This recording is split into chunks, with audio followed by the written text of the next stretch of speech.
ओम गुरुब्रह्मा गुरुविष्णु गुरुदेवो महेश्वरः गुरुसाक्षात् परब्रह्म तस्मै श्री गुरवे नमः।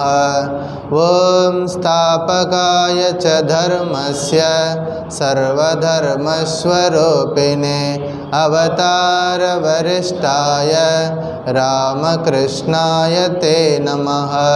जननीं शारदां देवीं रामकृष्णं जगद्गुरुं पादपद्मे तयो श्रित्वा प्रणमामि। नमः श्रीयतिराजाय विवेका सच्चित्सुखस्वरूपाय स्वामिने तापहारिणे त्वमेव माता च पिता त्वमेव बन्धुश्च सखा त्वमेव विद्या द्रविणं त्वमेव सर्वं मम देवदेव त्वमेव सर्वं मम देवदेव। ओम नमो भगवते रामकृष्णाय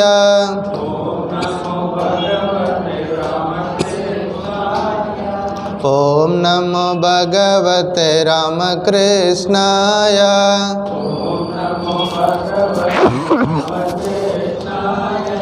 ओम नमो भगवते रामकृष्णाय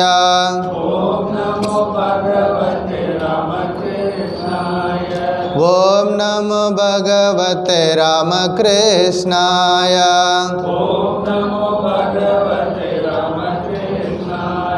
ओम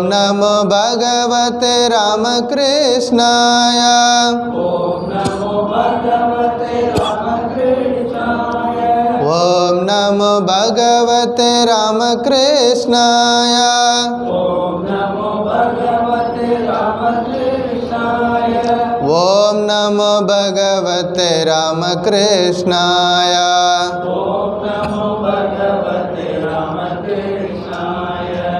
ओम नमो भगवते रामकृष्णाय ओम नमो भगवते रामकृष्णाय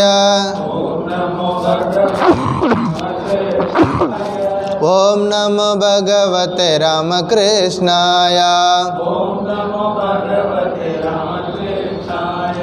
ओम नमो भगवते रामकृष्णाय ओम नमो भगवते रामकृष्णाय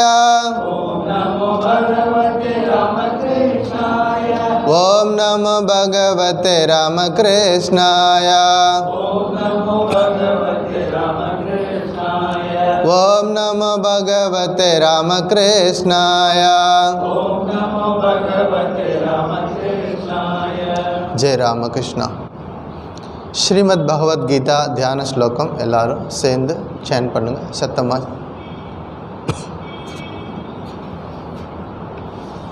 ஓம் பாத்தாய பிரதிபோதிதாம் பகவதா நாராயணேன ஸ்வயம் व्यासेन ग्रथितां पुराणमुनिनां मध्ये महाभारतम् अद्वैतामृतवर्षिणे भगवते अष्टादशाध्यायिने अम्ब त्वामनुसन्दधामि भगवद्गीते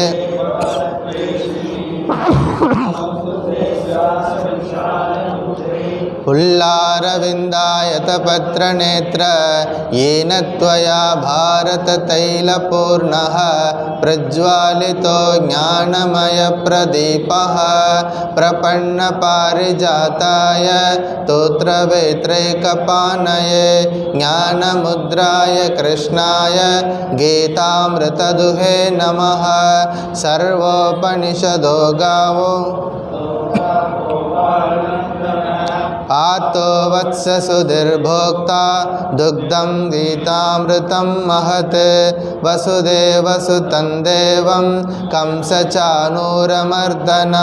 देवकी परमानन्दं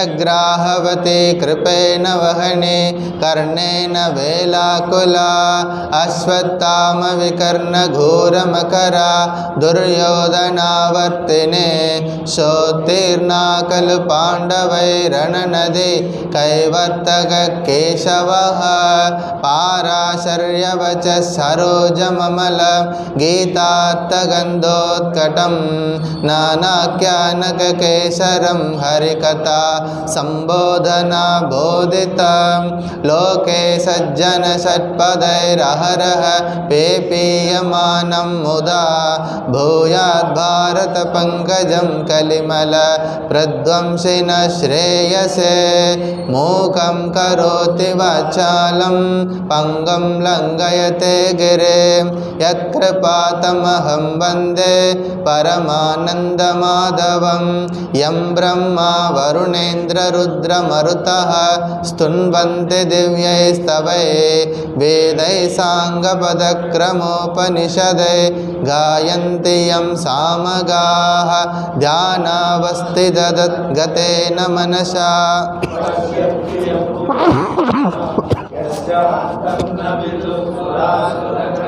देवाय तस्मै नमः. அத்தியாயம் 18 ஸ்லோகா நம்பர் 1 46 வரைக்கும்.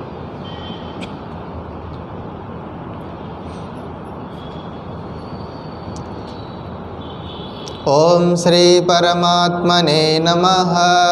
अथ अष्टादशोऽध्यायः मोक्षसन्न्यासयोगः. अर्जुन उवाच सन्न्यासस्य महाबाहो तत्त्वमिच्छामि वेदितुं त्यागस्य च ऋषिकेश पृथक् केशिनिषूदन. श्रीभगवानुवाच काम्यानां कर्मणां न्यासं सन्न्यासं कवयो विदुः सर्वकर्मफलत्यागं प्राहुस्त्यागं विचक्षणाः.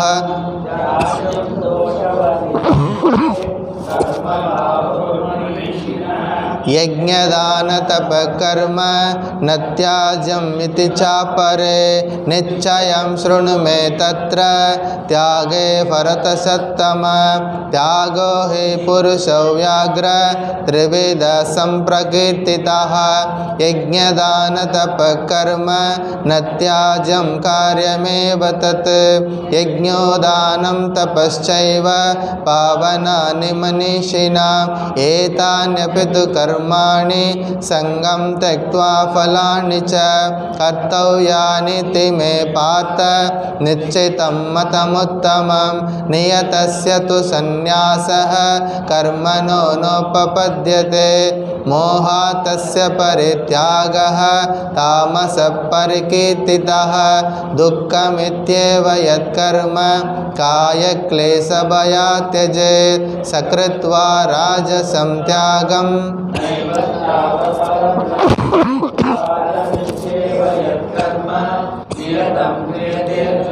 संगं त्यक्त्वा फलं चैव सत्यागः सात्विको मतः. न द्वेष्ट्य कुशलं कर्म कुशलेनानुसज्जते. त्यागी सत्त्वसमाविष्टो मेधावी छिन्न संशयः. न हि देहभृता शक्यं त्यक्तुं कर्माण्यशेषतः. यस्तु कर्मफलत्यागी सत्यागीत्यभिधीयते. अनिष्टमिष्टं मिश्रं च त्रिविधं कर्मणः फलं भवत्यत्यागिनां प्रेत्य न तु सन्न्यासिनां क्वचित्. पञ्चैतानि महाबाहो कारणानि निबोध मे. सांख्ये कृतान्ते प्रोक्तानि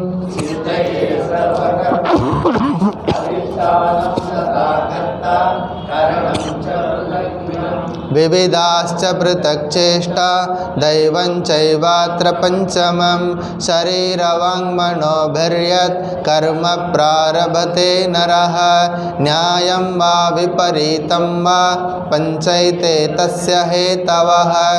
तत्रैवं सति कर्तारम् आत्मानं केवलं तु यः पश्यत्यकृतबुद्धिद्वान् न स पश्यति दुर्मतिः. यस्य नाहङ्कृतो भावो बुद्धिर्यस्य न लिप्यते।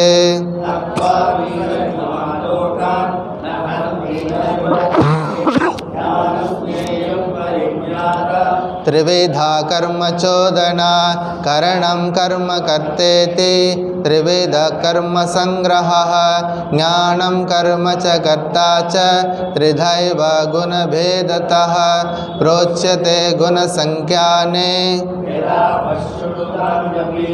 सर्वभूतेषु येनैकं भावमव्ययमीक्षते अविभक्तं विभक्तेषु तज्ज्ञानं विद्धि सात्विकं पृथक्त्वेन तु यज्ञानम्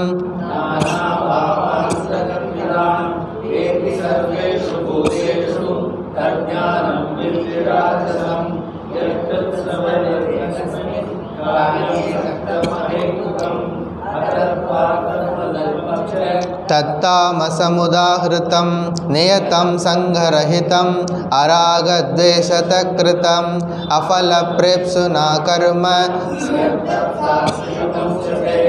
यत्तु कामेप्सुना कर्म साहंकारेण वा पुनः क्रियते बहुलायासं तद्राजसमुदाहृतम् अनुबन्धं चयं हिंसात् अनपेक्ष च पौरुषं मोहादारभ्यते कर्म यत्तत्तामसमुच्यते मुक्तसंगो नहंवादी धृत्युत्साहसमन्वितः सिद्ध्यसिद्ध्यो निर्विकारः कर्ता सात्विक उच्यते रागी कर्मफलप्रेप्सुः लुब्धो हिंसात्मको शुचिः हर्षशोकान्वितः कर्ता राजसपरिकीर्तितः अयुक्तप्राकृतस्तब्धः शठो नैष्कृतिको लसः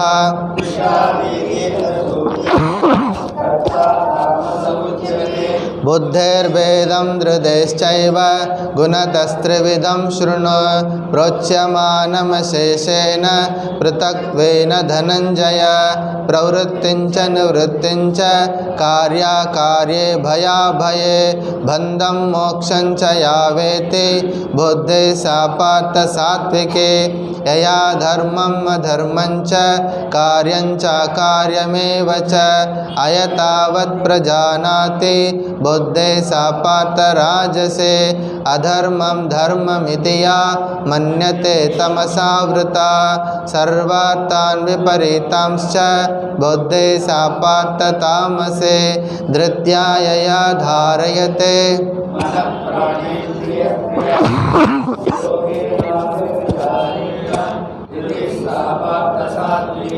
यया तो धर्मकामार्थान् धृत्या धारयतेऽर्जुन प्रसंगेन फलाकांक्षी धृते सा पार्थ राजसे यया स्वप्नं भयं शोकं विषादं मदमेव च नाभिमुञ्चति दुर्मेधा धृते सा पार्थ तामसे सुखं तिदानीं त्रिविधं शृणु मे भरतर्षभ अभ्यासाद्रमते यत्र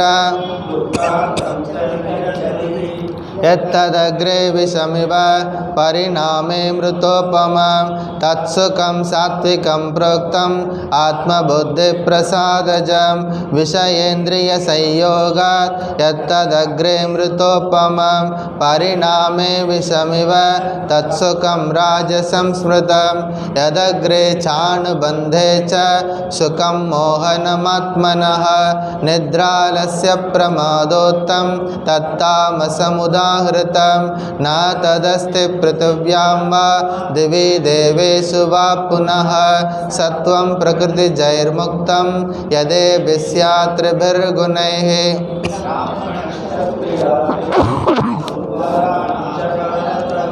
कर्माणि प्रविभक्तानि स्वभावप्रभवैर्गुणैः शमोदमस्तपःशौचं शान्तिरार्जवमेव च ज्ञानं विज्ञानमास्तिज्ञं ब्रह्मकर्मस्वभावजं शौर्यं तेजो धृतिर्दाक्ष्यं युद्धे चाप्यपलायनं दानमीश्वरभावश्च शास्त्रं कर्मस्वभावजं कृषिकौरक्ष्यवाणिज्यं वैश्यकर्मस्वभावजं परिचर्यात्मकं कर्म शूद्रस्यापि स्वभावजं स्वे स्वे कर्मण्यभिरतः संसिद्धिं लभते नरः।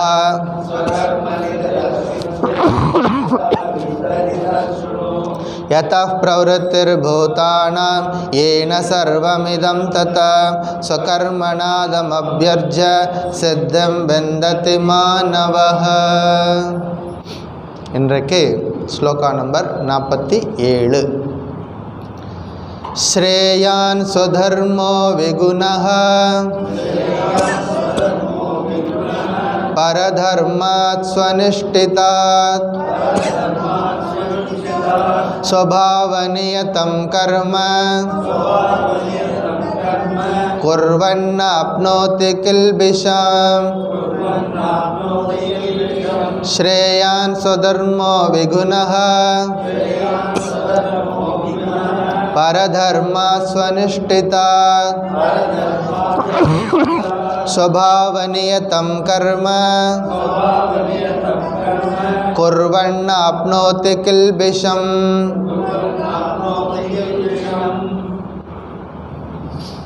பகவான் ஸ்ரீராமகிருஷ்ணனுடைய எல்லையற்ற கருணையினால் நாம் ஸ்ரீமத் பகவத்கீதை அப்படிங்கிற ஒரு புனிதமான ஒரு நூலை தொடர்ந்து சிந்தனை பண்ணிட்டு வர்றோம்.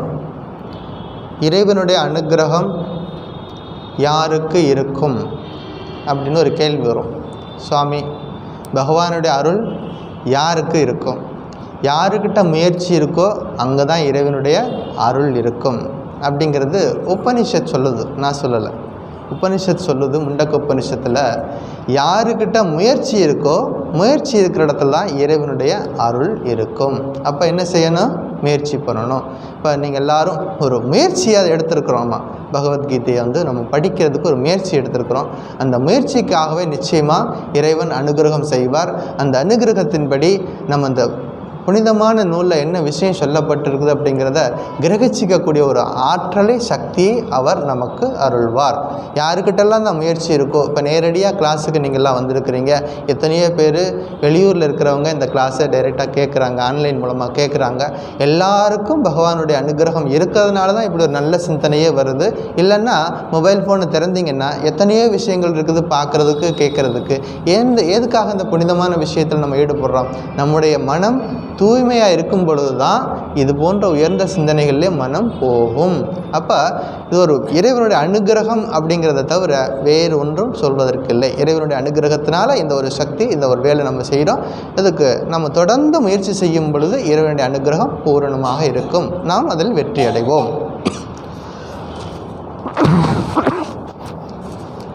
ஸ்ரீமத் பகவத்கீதை அர்ஜுனனுக்கு பகவான் ஸ்ரீகிருஷ்ணரால் போர்க்களத்தில் சொல்லப்பட்டது. அது ஞாபகம் வச்சுக்கணும், எப்போவுமே ஞாபகம் வச்சுக்கணும். இந்த டெக்ஸ்ட் படிக்கும்போது திரும்ப திரும்ப ஞாபகம் வரணும். இந்த பகவத்கீதை கிளாஸ் ரூமில் உட்கார வச்சு, ஏசி ரூமில் உட்கார வச்சு சொல்லி கொடுக்கல. போர்க்களத்தில் இரத்த வெள்ளத்தில் இருக்கக்கூடிய இடத்துல தான் இந்த பகவத்கீதை பிறக்கிறது. அப்போ சுவாமி அது போர்க்களத்தில் சொல்லிட்டாரு, நாங்கள் போருக்கா போகிறோம் அப்படின்னு கேட்கலாம். நம்ம வாழ்க்கையில் ஒவ்வொரு நாளும் காலையில் எழுந்தால் இரவு தூங்குற வரைக்கும் போர்க்களம் தான். அந்த போர்க்களத்தில் நம்ம எப்படியெல்லாம் நம்ம தீர்மானம் பண்ணணும், எப்படியெல்லாம் முடிவெடுக்கணும், அதுக்கு இந்த பகவத்கீதை நமக்கு சரியான நேரத்தில் சரியாக உதவி செய்யும்.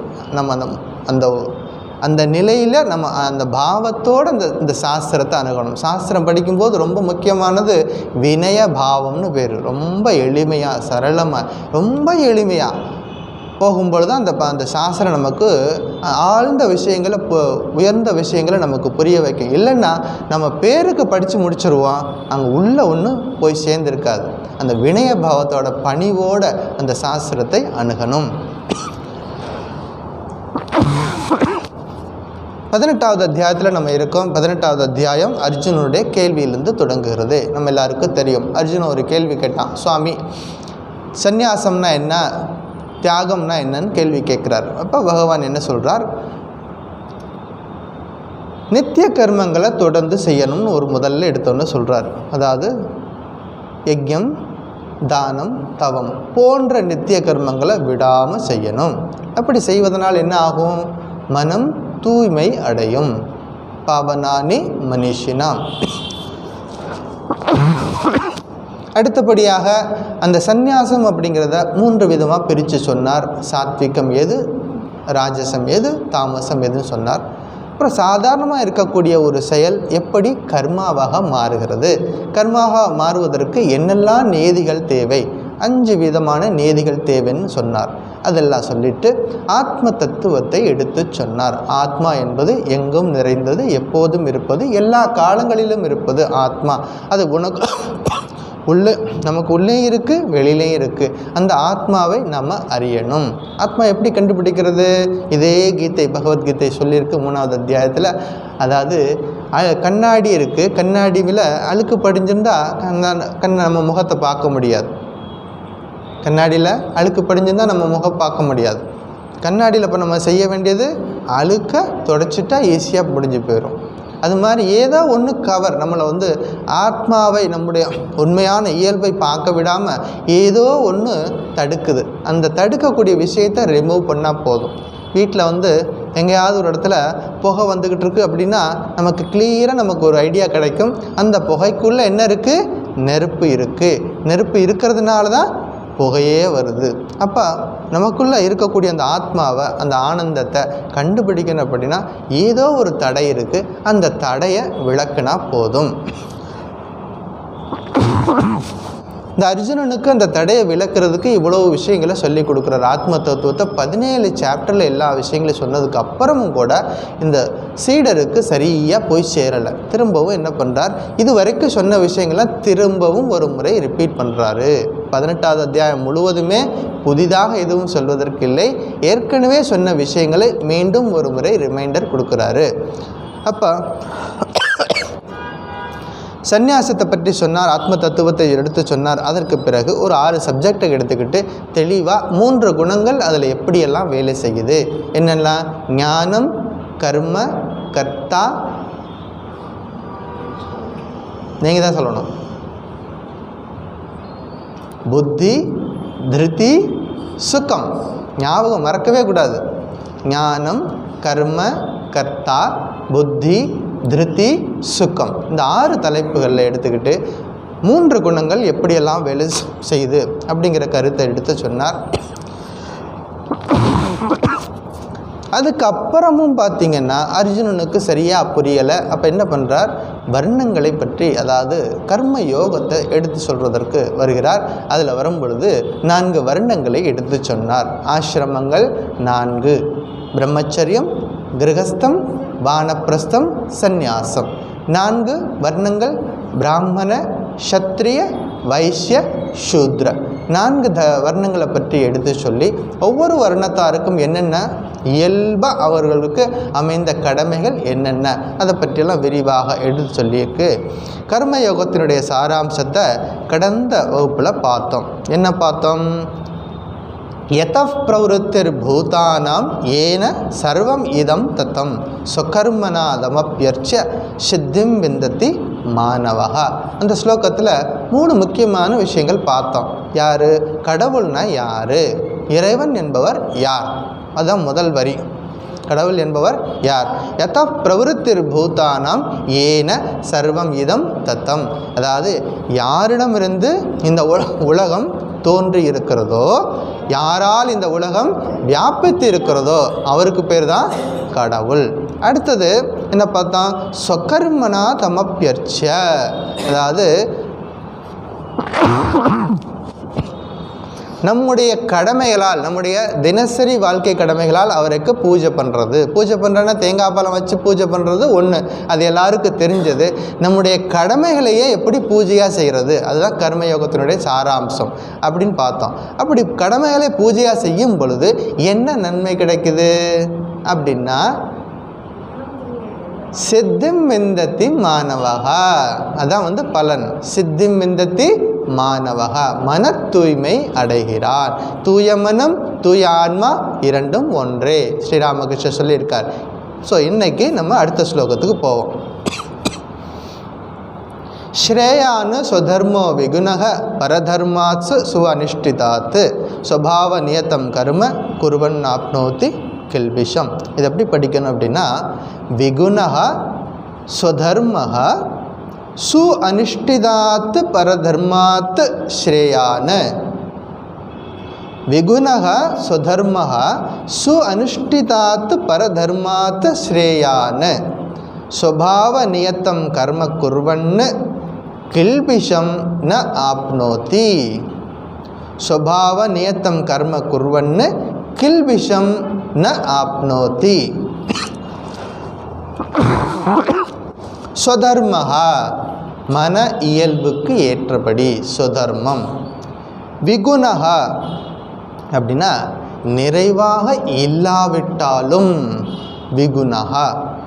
சு அனுஷ்டிதாத்து நிறைவுடன் செய்யத்தக்க, பரதர்மாத்து பிறர் செயலை விட மற்றவர்களுடைய கர்மங்களை விட, ஸ்ரேயான சிறந்தது, ஸ்வபாவ நியத்தம் கர்ம சொந்த இயல்புக்கு ஏற்ற செயலை, குர்வன்ன செய்பவன், கில்பிஷம் கேடு அதாவது துன்பம், ந ஆப்னோதி அடைவது இல்லை. என்ன சிம்பிள் மீனிங் இந்த ஸ்லோகத்துக்கு? மன இயல்பிற்கு ஏற்ற வேலை நிறைவானதாக இல்லாமலும் போகலாம், பிறருடைய வேலை நிறைவுடன் செய்யத்தக்கதாகவும் இருக்கலாம். இருந்தாலும் தனக்குரிய வேலையை செய்வதே சிறந்தது. சொந்த இயல்புக்கு ஏற்ற செயலை செய்பவன் ஒரு நாளும் துன்பத்தை அடைவது இல்லை. இவ்வளோதான் சிம்பிள் மீனிங் இந்த ஸ்லோகத்துக்கு. 3 விஷயம். ஒன்று, தனக்குரிய வேலை செய்யும் பொழுது ஒரு வேலை அது குறைவுடையதாக இருக்கலாம், பிறருடைய வேலை செய்யும் பொழுது அது நமக்கு நிறைவை தரலாம். இருந்தாலும் தனக்குரிய வேலையை செய்பவன் ஒரு நாளும் துன்பத்தில் ஆட்டிக்கொள்ள மாட்டான். பார்ப்போம். எதனது சொதர்மன்னு நம்ம ரெகுலர் அந்த ஒரு 5-6 ஸ்லோகத்தில் பார்த்துக்கிட்டே வர்றோம்.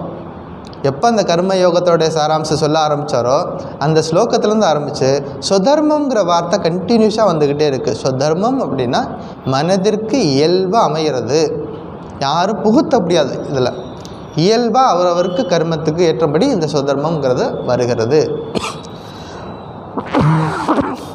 சின்னதாக ஒரு குட்டி கதை சொல்லிவிட்டு அவங்களுக்கு இந்த சொதர்மம் கிளியர் ஆகிடும். ஒரு முனிவர் நதிக்கரையில் உட்காந்து தியானம் பண்ணிகிட்ருக்கார். கண்ணை மூடி உட்காந்து ஓம் சிவாய நமக சொல்லிக்கிட்டு தியானம் பண்ணிகிட்ருக்கார். தியானம் கலைஞ்சு பார்க்குறார், தண்ணி பெருக்கெடுத்து தண்ணி ஓடிக்கிட்டு இருக்கு. அங்கே ஒரு தேள் தண்ணியில் மாட்டிக்கிட்டு தத்தளிக்குது.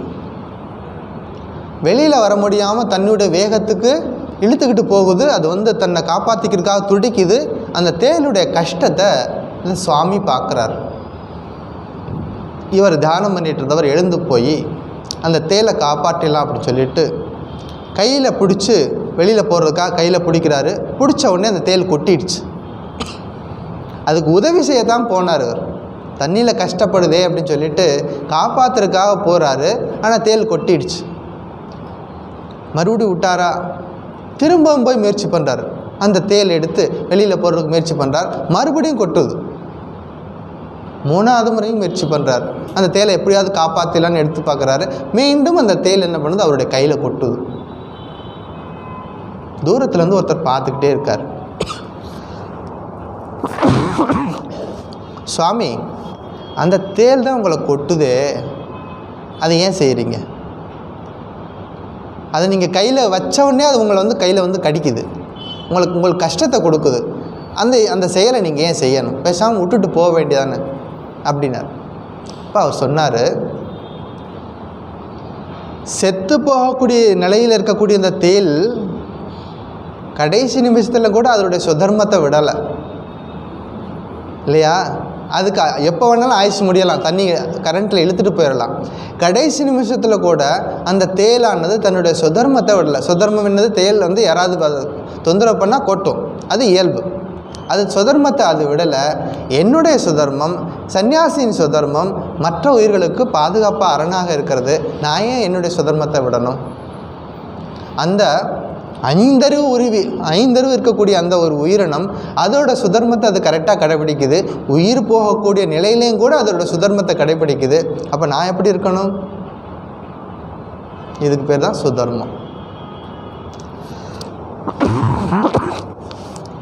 சாஸ்திரம் சொல்லிக் கொடுக்க சுதர்மம் அப்படின்னா எல்லாருக்கும் சாஸ்திரம் படிக்கிறது, சத்தியத்தில் நிலை பெற்று இருக்கிறது, இது எல்லாருக்கும் பொதுவான சுதர்மம். எங்கேயுமே சாஸ்திரம் சொல்லலை பொய் பேசுகிறது, திருடுறது சுதர்மம் சொல்லவே இல்லை. எந்த வர்ணத்தாருக்கும் சொல்லலை. அது வந்து நிஷித்த கர்மம், யாரும் செய்யக்கூடாது எந்த காலத்துலேயும். சுதர்மம் அப்படிங்கிறது இயல்பாக இருக்கக்கூடிய எல்லாருக்கும் எல்லா காலத்திலும் நம்ம செய்ய வேண்டிய காரியங்கள். அந்த சுதர்மத்தை சரியாக கடைபிடித்தால் அந்த சுதர்மமே நம்முடைய வாழ்க்கையில் முக்திக்கு வேண்டிய வழி செய்யும். இப்போ அர்ஜுனனுக்கு என்ன சுதர்மம்? சத்திரிய தர்மம். அவர் சத்திரிய குலத்தில் பிறந்தவர், போர் செய்யணும் அப்படிங்கிறது அவருடைய சுதர்மம். ஆனால் போர்க்களத்தில் போய் நின்றுட்டு என்ன சொன்னார்? கிருஷ்ணா, எனக்கு முன்னாடி நிற்கிறவங்களே என் தாத்தா நிற்கிறாரு, குரு நிற்கிறாரு, அவங்கெல்லாம் கொண்டுட்டு எனக்கு இந்த ராஜ்யம் வேணுமா, நான் இப்போவே சந்நியாசம் போயிடுறேன் அப்படின்னு சொன்னார். அதுதான் தப்பு. அப்போ அவருடைய சுதர்மத்திலேருந்து அங்கே விலகிறார். அப்போ தான் ஸ்ரீகிருஷ்ணன் என்ன சொல்கிறார்? உன்னுடைய சுதர்மம் போர் செய்வது அப்படிங்கிறது சொல்லி கொடுக்கறதுக்கு தான் இவ்வளோ விஷயம் சொல்கிறார்.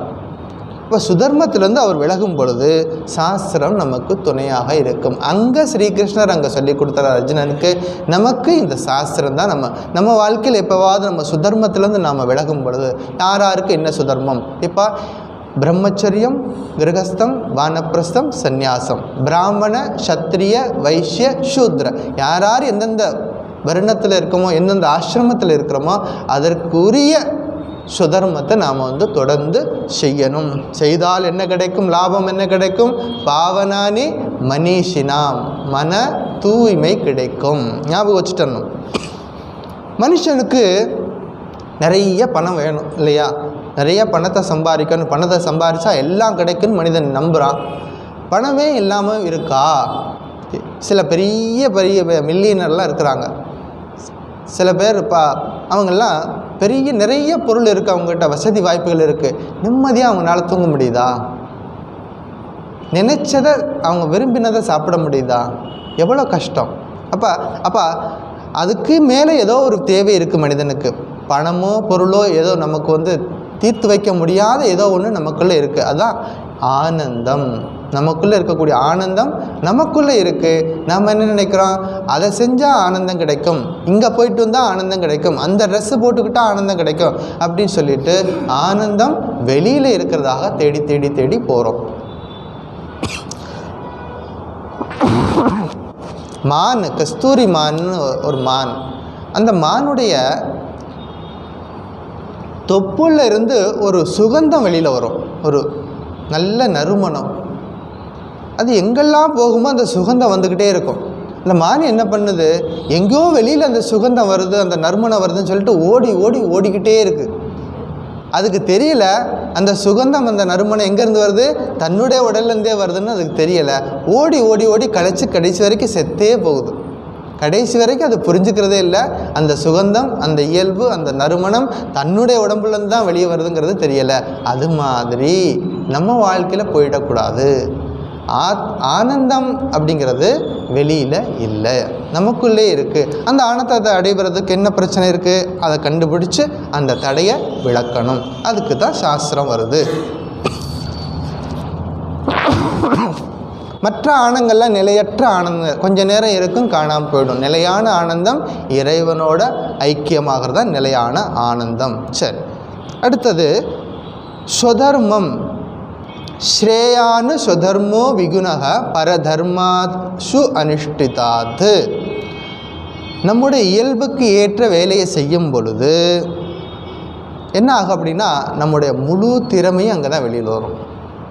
நமக்கு பிடிச்ச வேலையை செய்யும் பொழுது தான் நம்முடைய முழு திறமையும் அங்கே வெளியில் வரும்.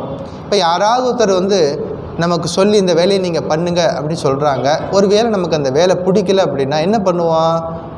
ஏனோ தானோன்னு செய்வோம். கடனுக்கு எப்படியோ நேரம் போனால் போகுதுன்னு கடனுக்கு பண்ணுவோம். அப்போ நம்முடைய முழு இயல்பு, முழு திறமை, எவ்வளோ நம்ம கெப்பாசிட்டி இருக்கோ அதெல்லாம் அங்கே வந்திருக்காது. அங்கே பேருக்கு டைம் பாஸ் நடந்திருக்கும். அது அப்படி இருக்கக்கூடாது. அதுதான் சாஸ்திரம் சொல்லுது, நம்முடைய இயல்புக்கு ஏற்ற வேலையை செய்யணும். இயல்புக்கு ஏற்ற வேலையை செய்யும் பொழுது ஒரு வேளை சில நேரங்களில் நம்ம எதிர்பார்த்த ரிசல்ட்டு வராமலும் போகலாம். எதிர்பார்த்து ஒரு வேலையை செய்வான், அந்த ரிசல்ட்டு கம்ப்ளீட்டாக வந்திருக்காமலும் இருக்கலாம். இருந்தாலும் கூட நம்முடைய சுதர்மத்தை தான் செய்யணும்னு சாஸ்திரம் சொல்லி கொடுக்குது. ஸ்ரேயான சுதர்மோ விகுணஹா, குறைபட்ட தர்மமாக இருந்தாலும் அந்த செயல் நிறைவே தராவிட்டாலும் அந்த சுதர்மத்தை தான் நம்ம கடைபிடிக்கணும். அதில் மாற்று கருத்து வரக்கூடாது. கிளியர் என்ற ஐடியா நம்மக்கிட்ட இருக்கணும். மன இயல்புக்கு அல்லாத செயலை செய்யும்போது என்ன அப்படின்னா அது நம்ம வளர்ச்சிக்கு தடையாக இருக்கும். பல நேரங்கள் அது பார்க்கலாம். மன இயல்புக்கு பொருந்தாத ஒரு வேலையை செய்யும் பொழுது அதில் மனம் முழுவதுமாக ஈடுபடாது. அது எந்த விதத்துலையும் நம்முடைய வளர்ச்சிக்கு உதவிகரமாக இருக்காது. நிச்சயமாக அது தடையாக தான் போய் முடியும். ஏன்னா அது அடுத்தவருடைய தர்மம், அடுத்தவருடைய செயல். அதை நம்ம செய்யும் பொழுது நிச்சயமாக அதுக்கு நமக்கு பிரயோஜனம் இருக்காது. சாஸ்திரம் சொல்லி கொடுக்குது, சன்னியாசி பிக்ஷை எடுக்கலாம். இல்லறத்தில் இருக்கவங்களை எடுக்கலாமா? எடுக்கக்கூடாது. ஒரு சின்ன உதாரணத்துக்காக சொல்கிறேன். பிக்ஷை எடுக்கிறது யாருக்கு அதிகாரம்? சன்னியாசிக்கு அதிகாரம். இல்லறத்தில் இருக்கிறவங்க என்ன பண்ணணும்? மற்ற 3 வர்ணத்தவருக்கு, மற்ற 3 ஆசிரமத்தில் இருக்கிறவர்களையும் பாதுகாக்க வேண்டிய பொறுப்பு இல்லறத்தில் இருக்கிறவர். அப்போ அவங்க போய்ட்டு நானும் சன்னியாசி, நானும் பிக்ஷை எடுக்க போகிறேன்ட்டு போகும்பொழுது தான் அங்கே பிரச்சனை என்ன பண்ணுது? சுதர்மத்திலேருந்து நம்ம விலகி போகிறோம். யாராருக்கு என்ன சுதர்மமோ அந்த சுதர்மத்திலேருந்து விலகாமல் இருக்கணும் அப்படிங்கிறது சாஸ்திரம். விவேகானந்தர் ஆசிரமத்து பேலூர் மடத்தில் இருந்த பொழுது ஒரு பிரம்மச்சாரி ஜாயின் பண்ணுறதுக்கு வந்தார். வந்துட்டு என்ன படிச்சிருக்கேன்னு கேட்டார். நான் டிகிரி படிச்சிட்ருக்கேன். படித்து முடிச்சிட்டியா? இல்லை, கம்ப்ளீட் பண்ணலை. நான் சேரணும், மடத்தில் சேரணும் அப்படின்னார். அப்போ அவர் சொன்னார், நீ முதல்ல வீட்டுக்கு போ, என்ன பண்ண, முதல்ல டிகிரியை கம்ப்ளீட் பண்ணு. கம்ப்ளீட் பண்ணதுக்கப்புறம் இல்லை எனக்கு படிப்பெல்லாம் ஆசை, இன்ட்ரெஸ்ட்லாம் கிடையாது, நான் இறைவனை அடையணும், கடவுளை அடையணும், அதுக்காக தான் வந்திருக்கேன், எனக்கு படிப்பெல்லாம் வேண்டாம் அப்படின்னார். விவேகானந்தர் கிளியராக சொல்லிட்டார், முதல்ல உன்னோட டிகிரியை முடி, அப்புறமா வா. சுதர்மத்திலேருந்து, அந்த சுதர்மத்திலேருந்து விலகாத. என்னது? ஸ்டூடெண்ட்ஸ் லைஃப்பை முதல்ல கம்ப்ளீட் பண்ணு. அதில் பாதியிலே விட்டுவிட்டு இங்கே வந்துட்டு என்ன பண்ணுவேன்? இங்கேயும் பாதியிலே விட்டுட்டு எங்கேயாவது போயிடுவேன் இல்லையா? அந்த வேலையை ஒழுங்காக செய்து முடிக்கணும்.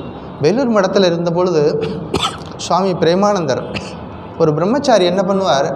எல்லா வேலையும் இழுத்து போட்டு செஞ்சுட்டே இருப்பார். காலையிலேருந்து சாயந்தரம் வரைக்கும் வேலை செய்கிறதுக்கு அவருக்கு அவ்வளோ இஷ்டம், செய்துக்கிட்டே இருப்பார். ஆனால் இந்த சாஸ்திரம் படிக்கிறதுனா கொஞ்சம் வேப்பங்காய் மாதிரி. சாஸ்திரம் படிக்கிறதுல அவருக்கு இன்ட்ரெஸ்ட் இல்லை.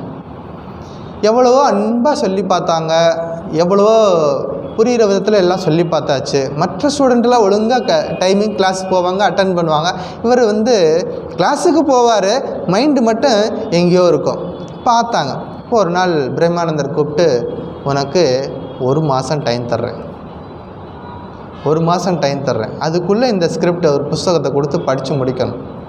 படித்து முடிக்கலை அப்படின்னா இங்கே எடுத்து வச்சுட்டேன், இந்த காசு எடுத்து வச்சுட்டேன், போட்டுக்கு, அந்த காலத்தில் போட்டு வழி தான் கங்கையை கடந்து அந்த பக்கம் போகணும். வீட்டுக்கு போகிறதுக்கு பணம் பஸ்ஸுக்கு எடுத்து வச்சாச்சு. 1 மாதத்துக்குள்ளே நீ படித்து முடிக்கலை அப்படின்னா இந்த பணத்தை எடுத்துக்கிட்டு வீட்டுக்கு போய் சேர்ந்துரு. அவ்வளோ ஸ்ட்ரிக்ட். ஸ்ரேயான் சுதர்மோ விகுணஹ, யாருக்கு எந்தெந்த சுதர்மம் இருக்கிறதோ அதை நம்ம தொடர்ந்து செய்யணும். இப்போ இராணுவத்தில் இருக்கிறாங்க, இராணுவ வீரர்கள், அவங்க என்ன பண்ணுறாங்க? எதிரிகளிடமிருந்து நாட்டை பாதுகாக்கிறாங்க. கையில் என்ன வச்சுருக்காங்க? துப்பாக்கி வச்சுருக்குறாங்க. எதிரிகள்லாம் உள்ளுக்குள்ளே வரும்பொழுது என்ன பண்ணுறாங்க? வாங்க வாங்கன்னு சொல்கிறாங்களா? என்ன பண்ணுறாங்க? உள்ளே வர்றாருன்னு தெரிஞ்சாலே என்ன பண்ணிடுறாங்க? ஷூட் பண்ணிடுறாங்க. நாமளும் ஒரு துப்பாக்கி எடுத்து வச்சுக்கிட்டு ஷூட் பண்ணோம்னா என்ன ஆகும்? போலீஸ் பிடிச்சிட்டு போயிடும். சுவாமி அவரும் கையில் துப்பாக்கி வச்சுட்டு தானே சொல்கிறாரு, நானும் வச்சுக்கலாமா அப்படின்னா அங்கே தான் சுதர்மம். அங்கே இருக்கிறவர் சுடாமல் நின்னார்னா தப்பு. அங்கே இருக்கிறவர் எதிரிகள் வரும்பொழுது சுடாமல் நின்னா தான் தப்பு. இங்கே இருக்கிறவர் சுட்டா தப்பு. இப்போ இடம், பொருள், ஏவல், யாருக்கு என்ன சுதர்மமோ அந்த சுதர்மத்தை செய்யணும். ஸ்ரேயானு விகுணக, குறையுடையதாக இருந்தாலும் விகுணக சுதர்மக ஸ்ரேயானு. பரதர்மாத்து சு அனுஷ்டிதாத்து, நன்றாக அனுசரிக்கப்பட்ட பிறர் கடமைகள். மற்றவருடைய கடமைகளை எனக்கு ரொம்ப பிடிக்குது சுவாமி. திடீர்னு ஒருத்தர் வந்து தோட்டத்தில் வேலை பார்க்குறாரு. அவர் என்ன பண்ணுறாரு, அடுத்த நாள் நான் போய்ட்டு கலெக்டர் ஆஃபீஸில் கலெக்டராக உட்காந்துக்கிறேன் அப்படின்னா, எனக்கு ரொம்ப பிடிக்கும் சுவாமி கலெக்டராக உட்கார்றது அப்படின்னா, யாருக்கு என்ன சுதர்மமோ அதை பண்ணணும். மாறி போய் உட்காந்துட்டா சரியாக வராது. அடுத்த ஒரு விஷயத்தில் மூக்கை நுழைக்காதே, சிம்பிளாக சாஸ்திரம் சொல்லிடுச்சு. ரொம்ப சிம்பிளாக சொல்லணும்னா, அடுத்த ஒரு விஷயத்தில் மூக்கை நுழைக்காதே. ஏன்னா நமக்கு என்ன கடமைகளோ அந்த கடமைகளை செய்தாலே அந்த கடமையே நம்மளை வந்து உயர்நிலைக்கு கொண்டு போய் சேர்க்கும். நமக்கு பொருந்தாத ஒரு விஷயத்தை செய்யக்கூடாது. இயல்புக்கு பொருந்தாத எந்த ஒரு விஷயத்தையும் செய்யக்கூடாது. கீதாவில் ஏற்கனவே இதே டாபிக், இதே விஷயம் அர்ஜுனனுக்கு சொல்லப்பட்டது. 3rd சாப்டரில் 35வது ஸ்லோகத்தில் ஸ்வதர்மே நிதனம் ஸ்ரேயாக பரதர்மோ பயாவஹ. உனக்குரிய கடமை செய்கிறதான் ரொம்ப சிரேஷ்டம், உத்தமமானது. மற்றவருடைய கடமை செஞ்சின்னா என்ன ஆகும், அது பயத்தை தரும். எப்பவும் பயந்துக்கிட்டே கிடக்கணும்.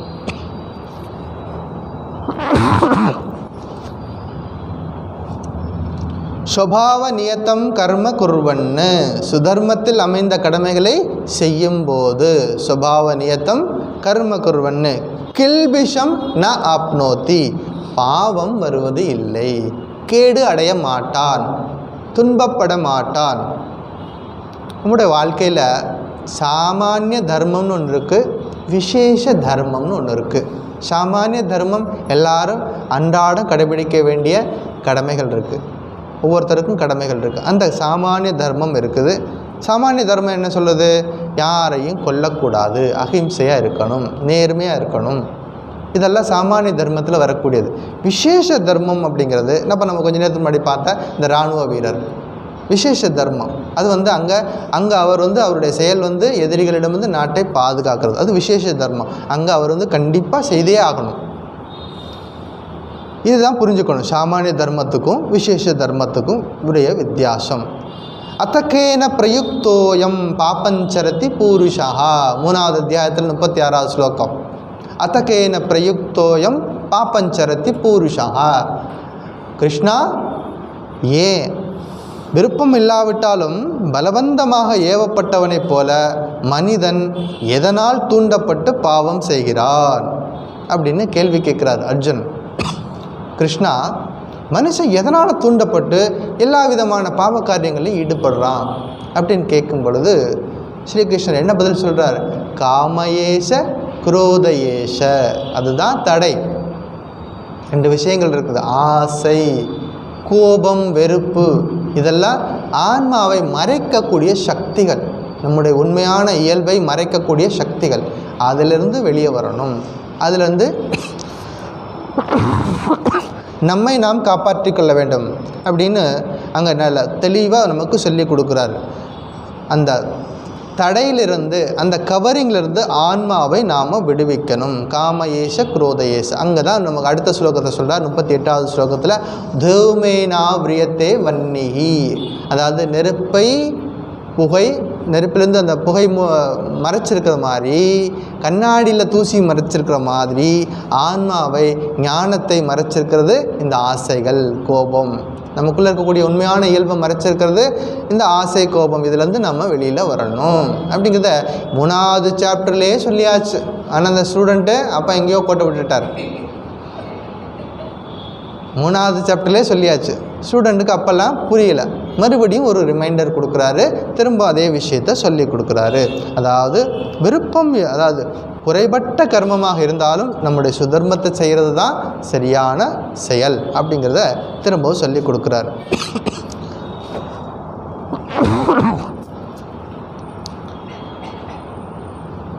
ஒரு வண்ணான் இருந்தான். அவன் வீட்டில் ஒரு கழுதை இருந்துச்சு, ஒரு நாய் இருந்துச்சு. வண்ணான்னா துணி துவைக்கிறவர். அவர் வீட்டில் ஒரு கழுதை இருக்குது, ஒரு நாய் இருக்குது. ஒரு நாள் என்னாச்சு, நாயோட வேலை என்ன, எஜமானுடைய பொருளை பத்திரமாக பாதுகாக்கிறது. எஜமானனை தவிர வேறு யாராவது வந்து எஜமானுடைய பொருளை எடுத்தால் என்ன பண்ணும், நாய் வந்து குறைக்கும் வந்து என்ன பண்ணும், பாதுகாக்கும். கழுதை என்ன பண்ணும், அவருடைய துணியெல்லாம் சுமந்துட்டு ஆற்றுக்கு போகும். துவைச்சதுக்கப்புறமா திரும்பி வந்து கொண்டு வந்து சேர்க்கும். ஒரு நாள் ராத்திரி நேரம் யாரோ ஒருத்தர் வெளியாள் வீட்டுக்குள்ளே வந்துட்டார். உள்ளே போகிறார். கழுதை சொல்லுச்சு, வெளியாள் ஒருத்தன் உள்ளே போகிறான், பேசாமல் இருக்கிறியே, நீ வழக்கமாக குறைக்கணுமா இல்லையா? இந்த நாய் சொல்லுச்சு, பேசாமல் இரு, எனக்கு தெரியும். கழுதை சொல்லுச்சு மறுபடியும், இல்லை எஜமானுக்கு தெரிஞ்சால் ரொம்ப கஷ்டமாக போயிடுமே, யாரோ ஒருத்தர் தெரியாதால் வீட்டுக்குள்ளே போகிறான், நீ பார்த்துட்டு சும்மாவே இருக்கிறியே, நீ குறைக்கணுமா இல்லையா? இல்லை இல்லை எனக்கு தெரியும், பேசாமல் இரு அப்படின்னு சொல்லுது. 2 தடவை 3 தடவை கழுதை சொல்லி பார்த்துச்சு. நாய் ஒன்றும் கேட்கவே இல்லை. நீ கொலை கேட்டால் பரவாயில்ல, நான் குலைக்கிறேன் அப்படி சொல்லிட்டு என்ன பண்ணிச்சு, நாய் குறைக்கிற பதிலாக கழுதை என்ன பண்ணிச்சு, வீல் வீல்னு கத்துச்சு. வீட்டில் தூங்கிட்டு இருந்தான் எஜமான. என்ன வழக்கத்துக்கு மாதிரி அந்த கழுதை கத்திட்டு கிடக்குது. வெளியில் இருந்துச்சு, வந்து சத்தம் போட்டு பார்த்தான். அது பேசவும் இல்லை. திரும்பவும் கண்டினியூ பண்ணிகிட்டே இருந்துச்சு. தடி எடுத்து வந்தான், சாத்திட்டான். தடி எடுத்து வந்து நல்லா சாத்திட்டான். சுதர்மம் யாருக்கு என்ன சுதர்மம். இப்போ நாய் கத்தி இருந்ததுன்னா குறைச்சிருந்ததுன்னா அவனுக்கு புரியும். அப்போ யாரோ ஒருத்தர் அந்நியர் வந்திருக்கிறான்னு அர்த்தம். ஆனால் அதுக்கு மாறாக சம்பந்தமே இல்லாத இன்னொருத்தருக்கு செய்யும் பொழுது, அந்த வேலையை செய்யும் பொழுது அது பொருத்தம் இல்லாத தொடர்பாக போகிறது. இப்போ ஸ்ரேயானு சுதர்மோ விகுணக பரதர்மாத்து சு அனுஷ்டிதாத்து ஸ்வபாவ நியத்தம் கர்ம குர்வன்னு கில்பிஷம் ந ஆப்னோதி. அதாவது அதாவது இயல்பான கடமையை யார் செய்கிறார்களோ அவர்கள் ஒரு நாளும் துன்பப்பட மாட்டார்கள். 3 கருத்து ஞாபகம் வச்சுக்கணும் இந்த ஸ்லோகத்தில். குறைபட்ட சுதர்மமாக இருந்தாலும் அது சிரேஷ்டம். அடுத்தவர் கர்மத்தை நன்றாக செய்வதை காட்டிலும் இது சிரேஷ்டம். 3வது, நம்முடைய சுதர்மத்தை செய்வதன் மூலமாக ஒரு நாளும் நாம் துன்பத்தை அடைய மாட்டோம். இதை 3 விஷயங்கள் ஞாபகம் வச்சுட்டா போதும் இந்த ஸ்லோகத்தில். சரி, இந்த வாரத்தில் 21ஆம் தேதி ஒரு விசேஷம் நடக்க போகுது மடத்தில். Very good. சுவாமி விவேகானந்தருடைய ஜெயந்தி, சுவாமி விவேகானந்தருடைய பிறந்த நாள் விழா. அவரை பற்றி கொஞ்சம் நமக்கு பார்ப்போம். இருக்கிற நேரத்துக்கு தகுந்த மாதிரி ஒரு சில விஷயங்கள் அவருடைய வாழ்க்கையிலேருந்து தெரிஞ்சுக்குவோம். இந்த சுவாமி விவேகானந்தர், அவருடைய இயற்பெயர் நரேந்திரன். ஸ்ரீராமகிருஷ்ணதேவர் எங்கேருந்து கூப்பிட்டு வந்தார்? சப்த ரிஷிகளில் ஒருவர் அப்படின்னு சொல்கிறார். சப்த ரிஷி, மரிஷி, அத்ரி, ஆங்கிரஸ் அப்படி சொல்லுவோம். சப்த ரிஷி மண்டலத்திலிருந்து ஸ்ரீராமகிருஷ்ணரே போய் கூப்பிட்டுட்டு வந்தார். அதனால் இவர் சப்த ரிஷிகளில் ஒருத்தர். யார்? நரேந்திரன், இந்த விவேகானந்தர். ஒரு நாள் பாபுராம் மகராஜ் பிரேமானந்தர் ஃபஸ்ட் டைமாக போய் ஸ்ரீராமகிருஷ்ணரை பார்க்க போகிறார். இளைஞர்கள் பொதுவாக வந்தால் இரவு நேரத்தில் தங்க சொல்லுவார் ஸ்ரீராமகிருஷ்ணர். ஏன்னா இரவு நேரத்தில் அங்கே இருந்தால் தான் தனிமையில் இருந்து அவர்களுக்கு ஆன்மீக விஷயங்களை சொல்லிக் கொடுக்க முடியும். மற்ற நேரங்களில் எப்போதும் பக்தர்கள் வந்துக்கிட்டே இருப்பாங்க. யாருக்கு என்ன விஷயங்கள் சொல்லிக் கொடுக்குங்கிறது இண்டிவிஜுவல் கேர் எடுக்க முடியாது. அதனால் இளைஞர்களுக்கு பொதுவாக இரவு நேரத்தில் தங்க சொல்லுவார். பாபுராம் அன்னைக்கு தங்கி இருக்கிறார். நடுராத்திரி திடீர்னு முழிச்சு பார்க்குறாரு. ஸ்ரீராமகிருஷ்ணர் பாடிக்கிட்டே இருக்கார், கைத்தட்டி பாடிக்கிட்டே இருக்கிறார். பாபுராமை கூப்பிட்டு, நீ போயிட்டு அந்த நரேந்திரனை கூப்பிட்டுட்டு வர்றியா அப்படிங்கிறார். பாபுராமுக்கு நரேந்திரன் யாரும் தெரியாது. ஃபஸ்ட் டைமாக போகிறார். இவர் சொல்கிறார், சுவாமி நாளைக்கு போய் கூப்பிட்டு வர்றேன், இப்போ போய் படுங்க. கொஞ்ச நேரம் போய் தூங்கினார். மறுபடியும் பாபுராம் எழுப்பி, தூங்குறியா, நீ போய் நரேந்திரனை கூப்பிட்டு வர்றியா அப்படிங்கிறாரு. இப்படி 2-3 தடவை எழுப்பிக்கிட்டே இருக்கிறாரு. யார் இந்த நரேந்திரன், இவருக்கு இவ்வளோ கஷ்டம் கொடுக்குறானே அவன், யார் இந்த நரேந்திரன் அப்படின்னு மனசுக்குள்ளே வச்சுருக்கிறார். அடுத்த நாள் நரேந்திரனை போய் பார்க்குறாரு. அதுக்கப்புறமா தான் அவங்க 2 பேரும் ஃப்ரெண்ட்ஸ் ஆகுறாங்க. அப்போ நரேந்திரன் மேலே ஸ்ரீராமகிருஷ்ணர் எவ்வளோ நம்பிக்கை வச்சுருந்தார். ஏன்னா அவருடைய காரியத்தை, மிஷனை கண்டினியூ பண்ணுறதுக்கு அவருக்கு பின்னாடி செய்ய வேண்டியது இந்த நரேந்திரன் அப்படிங்கிறத 16 சீடர்கள் இருந்தாலும் நரேந்திரனுக்கு ஸ்பெஷல் அவர் வேலை வச்சிருக்கிறாரு. அதனால தான் நரேந்திரனை கூப்பிட்டுட்டு வா அப்படிங்கிறாரு. அப்போ நரேந்திரன் வந்து சப்த ரிஷிகளில் ஒருத்தர் அப்படிங்கிறது ஞாபகம் வச்சுக்கணும்.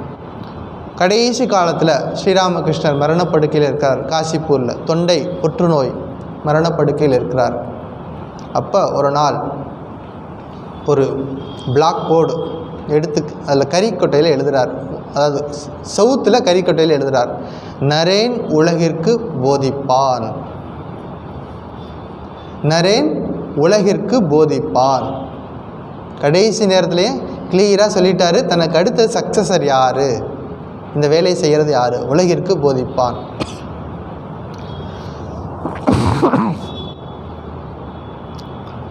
நரேன் உலகிற்கு போதிப்பான்னு சொல்லிட்டார். இப்போ உலகிற்கு போகணும். சிகாகோவுக்கு இன்விடேஷன் வந்துருச்சு. அங்கங்கே 1-2 இன்சிடென்ட் சொல்லிடுறேன். எல்லாம் நரேனை பற்றி விவேகானந்தரை பற்றி சொல்லணும்னா ஒரு நாள் பூரா உட்காந்து சொல்லணும். அங்கங்கே முக்கியமான நிகழ்ச்சிகள். சிகாகோவுக்கு போகிறத பற்றி ஒரு நியூஸ் வருது. மன்னர்கள்லாம் சொல்கிறாங்க, சுவாமிஜி நீங்கள் தான் போகணும், இந்தியாவின் பிரதிநிதியாக போகணும் அப்படிங்கிறாங்க. அப்போ உடனே நரேந்திரன் கடிதம் எழுதுகிறார் அன்னை சாரதா தேவிக்கு, அம்மா நீங்கள் ஆசீர்வாதம் கொடுத்தா நான் போகிறேன், அது பணிவு, நீங்கள் ஆசீர்வாதம் கொடுத்தா போகிறேன். அப்போ அன்னை சாரதா தேவி வேலூர் மடத்தில் இருக்கிறாங்க, நீலாம்பர் தோட்ட வீட்டில் தங்கி இருக்கிறாங்க. ஒரு நாள் அந்த கங்கை கரையில் போய் உட்கார்ந்துருக்குறாங்க. இப்போ அவங்களுக்கு ஒரு காட்சி கிடைக்குது. ஸ்ரீராமகிருஷ்ணர் வேகமாக இறங்கி தண்ணிக்குள்ளே இறங்கி உள்ளே போகிறார். கங்கைக்குள்ளே உள்ளே போயிட்டு மெர்ஜ் ஆகிட்டார், காணோம். கொஞ்ச நேரம் கழித்து சுவாமி விவேகானந்தர் அதே இடத்துல உள்ளே போய் இறங்குறார். அந்த தண்ணியெல்லாம் எடுத்து தெளிக்கிறார் எல்லாரு மேலே. யார் மேலெல்லாம் அந்த தண்ணி பட்டதோ அவங்க எல்லாருக்கும் முக்தி கிடைக்குது. இந்த காட்சியை அன்னை சாரதா தேவி பார்க்குறாங்க. அடுத்த நாளே அந்த கடிதத்துக்கு பதில் எழுதுகிறாங்க. நரேனுக்கு அனுமதி கொடுத்து நீ நிச்சயமாக வெற்றி பெறுவாய் அப்படின்னு சொல்லிட்டு ஆசீர்வாதம் பண்ணி அனுப்பி வைக்கிறாங்க. அதான் நரேன் உலகிற்கு போதிப்பான்னு குருநாதரும் சொல்லியிருக்கிறார். இங்கே சாரதா தேவி அதை வந்து உறுதிப்படுத்துகிறாங்க. நிச்சயமாக இது நரேனுக்குரிய ஒதுக்கப்பட்ட வேலை. சென்னையில் இருக்கார் சுவாமி விவேகானந்தர். சென்னைக்கு வர்றார், வாண்டரிங் மாங்கா வர்றார். இப்போ நிறைய அலசிங்க பெருமாள், நஞ்சுண்டராவ் இவங்க போன்ற இளைஞர்கள்லாம் சந்திக்கிறாங்க. அவங்கள நிறைய இதே விஷயத்தை சொல்லி பணத்தெல்லாம் கலெக்ட் பண்ணுறாங்க. அப்போவும் என்ன சொல்கிறார், எனக்கு ஆணை கிடைத்தால் தவிர நான் போக மாட்டேன், அந்த பணத்தெல்லாம் திருப்பி கொடுத்துருங்க அப்படிங்கிறார். திருப்பி யார் வீட்டில் போய் எந்த ₹1 ₹2 வாங்கினாலும் அதில் ரிட்டர்ன் பண்ணாங்க. மறுபடியும் நான் தேவைப்படும் போது சொல்கிறேன், திரும்ப இங்கே செய்யுங்க அப்படிங்கிறாரு. அப்போது ஒரு நாள் இங்கே ஒரு காட்சி கிடைக்குது. கடற்கரையில் இருக்கும் பொழுது ஸ்ரீராமகிருஷ்ணர் கடலுக்குள்ளே இறங்கி போகிறாரு. என்னை பின்னாடியே தொடர்ந்து வா அப்படின்னு ஒரு காட்சி கிடைக்குது. அப்போ புரிஞ்சுக்கிட்டாரு. இதெல்லாம் பார்க்கும் பொழுது இது நிச்சயமாக தேவியினுடைய வேலை. அப்போ நான் கண்டிப்பாக சிகாகோவுக்கு போய்த்தான் ஆகணும் அப்படிங்கிறத ஒரு முடிவுக்கு வருகிறார். நரேன் சின்ன வயசில் இருக்கும் பொழுதே அவருக்கு 2 விதமான சிந்தனைகள் வந்துக்கிட்டே இருக்கும். ஒன்று பெரிய ராஜாவாக இருக்கிறது, பெரிய செல்வ செழிப்போடு இருக்கிறது. இன்னொரு காட்சி எல்லாத்தையும் தூக்கி போட்டு துறவியாக இருக்கிறது. இந்த 2 காட்சி மாறி மாறி வந்துக்கிட்டே இருக்கும். 2ல் அவருக்கு இந்த துறவி குழந்தை ரொம்ப பிடிச்சிருந்தது. அதுதான் பிற்காலத்தில் அம்மா கிட்ட ஒரு நாள் கேட்குறாரு, நீ என்னவா ஆக போகிற அப்படிங்க. அவங்க அம்மா கேட்குறாங்க, நீ என்னவா ஆக போகிற. நான் குதிரை வண்டி ஓட்டுவேன் அப்படிம்பார். நம்ம வீடுகளில் குழந்தைகளை கேட்பேன், நீ என்னவா ஆக போகிற, கலெக்டர் ஆக போறியா, டாக்டர் ஆக போறியா, இன்ஜினியர் ஆகணுமா, இப்படியெல்லாம் நம்ம சொல்லி வச்சுருப்போம். அப்படியே தான் அவங்க குழந்தைங்களுக்கு பிடிக்குதோ இல்லை நாம் தான் சொல்லி வைப்போம். இதெல்லாம் அப்படி சொல்லணும்னு சொல்லிட்டு அவன் தான் சுதர்மத்தை அந்த குழந்தைகளுக்கு சுதர்மத்தின்படி வளர்கிறதுக்கு நம்ம எங்கேயுமே வாய்ப்பு கொடுக்குறதில்ல. நமக்கு என்ன பிடிக்குமா, எனக்கு டாக்டர் ஆக பிடிக்குமா, நீ ஏன் டாக்டர் ஆகணும் போ. அவனுக்கு பிடிக்கலையா, பிடிச்சாலும் பிடிக்காட்டும் ஆகணும். அப்போ திணிக்கும் போது என்ன ஆகுதுன்னா அவன் விருப்பப்படி வளர முடியாது. அவன் குழந்தைகளுடைய இருக்கக்கூடிய திறமைகள் வெளியில் வராது. அப்போ நரேந்திரனை பார்த்து கேட்குறாங்க அவங்க அம்மா, நீ என்னவா ஆக போகிற. குதிரை வண்டிக்காரனாக ஆக போகிறேன். ஆமாம், குதிரை வண்டிக்காரன் தான். யார்? அர்ஜுனன். அர்ஜுனனுக்கு தேரோட்டினது யார்? பகவான் ஸ்ரீகிருஷ்ணர். அது மாதிரி நீ குதிரை வண்டிக்காரன் தான், அந்த உலகத்துக்கு போதிக்கிறதுக்காக பிற்காலத்தில் வரப்போகிற அப்படிங்கிற ஒரு கருத்தை பார்க்குறோம். நமக்கு நம்மளுடைய நாட்டில் தேசிய பறவைன்னு ஒன்று இருக்குது. என்னது? மயில் தேசிய பறவை. தேசிய பூ தாமரை வச்சுருக்கோம். தேசிய விலங்கு புலி வச்சுருக்கோம். இப்படி எல்லாமே நமக்கு தேசிய பறவை வச்சுருக்கோம், பூ வச்சுருக்கோம், விலங்கு வச்சுருக்கோம். தேசிய லட்சியம்னு ஒன்று இருக்கா? தேசிய லட்சியம், தேசத்துக்கு ஒரு பூ வச்சுருக்குறோம், தேசத்துக்குன்னு ஒரு விலங்கு வச்சுருக்குறோம், ஐடென்டிஃபை பண்ணி வச்சுருக்குறோம், தேசத்துக்குன்னு இல்லை ஒன்று ஒரு விஷயத்துலையும் ஒன்று வச்சுருக்குறோம். தேசத்துக்குன்னு ஒரு லட்சியம் வேணும் இல்லையா? அந்த தேசத்துக்கு லட்சியத்தை கொடுத்தது விவேகானந்தர். அதுக்கு முன்னாடி வந்தவங்க யாரும் அந்த அந்த அந்த டாபிக் போல் தேசத்துக்கு ஒரு லட்சியம் இருக்கணும், தேசம் உயிரோடு இருக்கணும், தேசம் வளர்ச்சி அடையணும் அப்படின்னா அதுக்கு லட்சியம் இருக்கணும். என்ன லட்சியம்? தியாகம், தொண்டு. அதான் தேசத்துக்கு லட்சியம். தேசத்துக்கு ஒரு லட்சியத்தை கொடுத்தாரு விவேகானந்தர். அதுக்கப்புறம் தான் இளைஞர்களுக்கு ஒரு பாதையை கொடுத்தாரு, எந்த வழியில் நம்ம போகணும் அப்படிங்கிறது ஒரு பாதையை கொடுத்தாரு. இல்லைன்னா என்னாகும், மனம் போன போக்கிலே போயிட்டுருக்கும் மனசு. அப்போ அவருக்கு ஒரு தீர்க்கமான ஒரு வழியை கொடுக்குறாரு. தேசத்தின் லட்சியம் தியாகம், தொண்டு. ராமேஸ்வரத்தில் பேசும்பொழுது சொல்கிறார், ஒரு லெக்சரில் சொல்கிறார், உண்மையான வழிபாடுன்னா என்ன பார்த்துருக்குறோம். 2 தோட்டக்காரங்க தோட்டத்தில் வேலை செய்கிறாங்க. ஒருத்தர் என்ன பண்ணுவார், வேலையே செய்ய மாட்டார். எஜமான் வந்தால் போதும் ஓடி போய்ட்டு கும்பிடு போடுவார். நீங்கள் கட்டியிருக்கிற வாட்ச் நல்லாயிருக்கு, நீங்கள் போட்டிருக்கிற ட்ரெஸ்ஸு அதை விட நல்லாயிருக்கு, இப்படி எல்லாம் முகஸ்துதி பண்ணிக்கிட்டே இருப்பார்.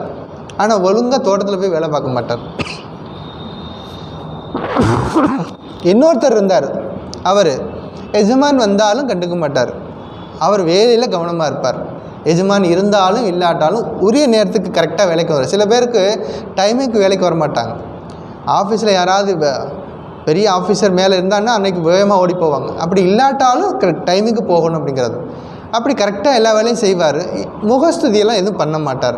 ஒழுங்காக வேலை பார்ப்பார். விளைந்த பொருட்கள்லாம் கொண்டு போயிட்டு மார்க்கெட்டில் விற்றுட்டு சரியான காசை அப்படியே கொண்டு போய் கொடுப்பார் எஜமான்கிட்ட.